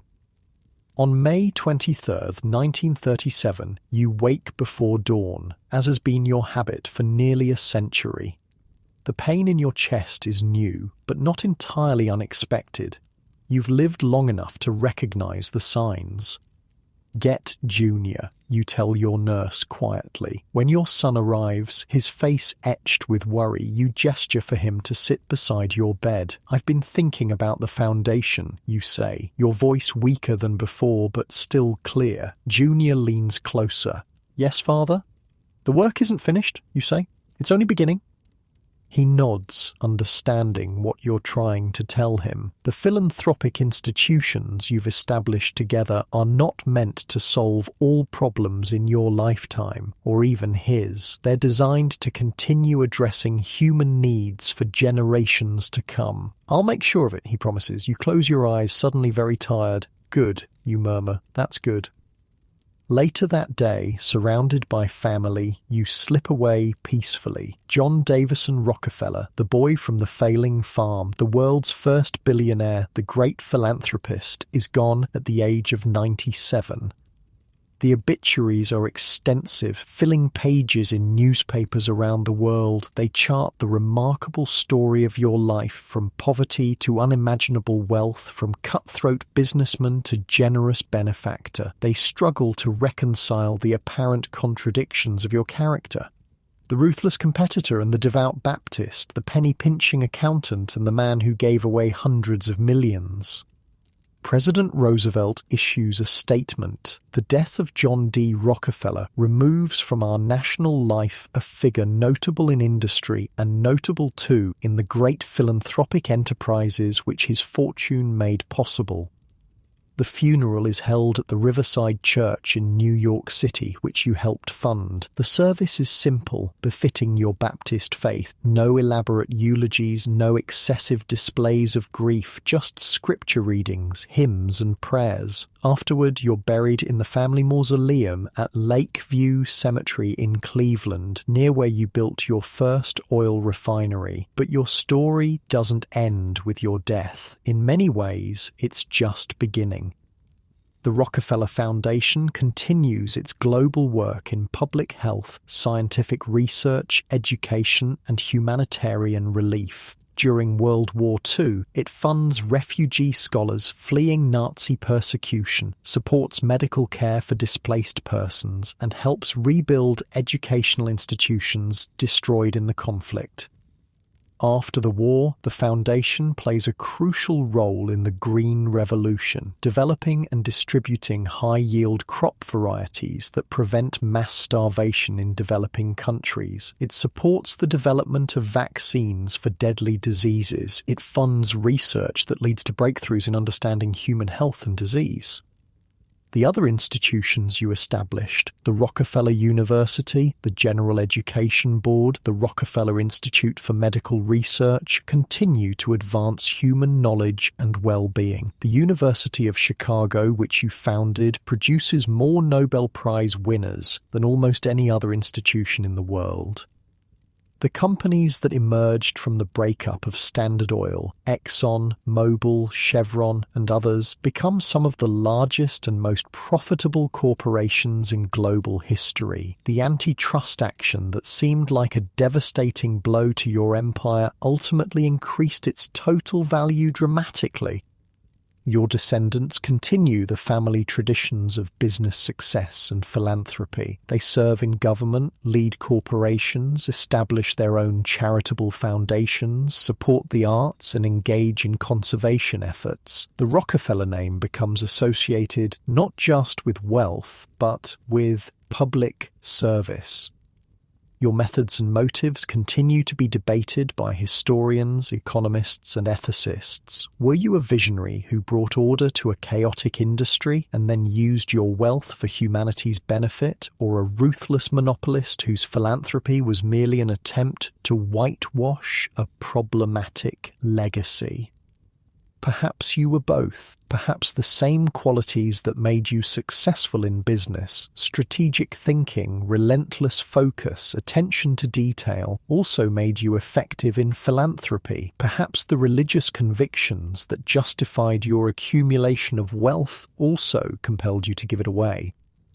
The contradictions and complexities of your character make you more interesting than either the cartoon villain or the sanitized hero. You were a man of your time who also transcended it, whose influence continues to shape the world long after your death. The boy who declared "I'm bound to be rich" could never have imagined just how rich he would become, or how that richness would extend far beyond money to include impact, legacy, and meaning. As you drift off to sleep tonight, perhaps you'll dream of this remarkable American life, from rural poverty to unimaginable wealth, from ruthless competition to world-changing generosity, from a world lit by whale oil to one transformed by petroleum, from a single oil refinery in Cleveland to a global philanthropic enterprise. And maybe you'll appreciate the simple comfort of your warm bed, free from the weight of billions and the responsibility they bring as you slip into peaceful slumber.